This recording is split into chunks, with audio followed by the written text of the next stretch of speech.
ఒక వ్యక్తిని ఏదైనా చెట్టుకి కట్టేసామనుకోండి, ముందుకు వెళ్ళలేడు, తన పని తాను చేసుకోలేడు, తినలేడు, కూర్చోలేడు. మనం కొన్నిసార్లు మన పరిస్థితుల చేత, అప్పుల చేత, మనుషుల చేత కట్టివేయబడతాం. ముందుకు వెళ్ళాలని ఉంటది, కానీ ఆ బంధాన్ని తెంచుకుని ముందుకు వెళ్ళలేకపోతాం.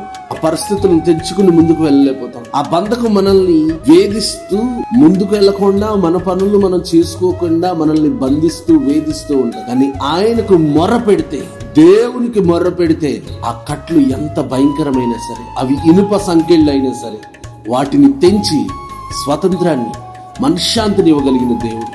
ఈరోజు మీరు ఎలాంటి కట్ల చేత బంధించబడి ఉన్నారు? కొందరు వ్యసనములు అనే కట్ల చేత బంధించబడి ఉన్నారు, కొందరు బద్ధకం అనే బంధకం చేత బంధించబడినారు, కొంతమంది మనుషుల యొక్క బంధములు, రిలేషన్షిప్ చేత, లివింగ్ రిలేషన్షిప్ చేత, పాపం అనే బంధకముల చేత బంధించబడి ముందుకెళ్ళలేక, లోకానుసారమైన ప్రమాణాల చేత బంధించబడి ఉన్నవారు ఆయన ఆశ్రయించగలిగి కమ్ టు జీసస్. ఆయన దగ్గరికి రండి. ఆయన సన్నిధిలో మీరు నిలిచి ఉండగలిగితే అందుకు ఏదైనా సరే.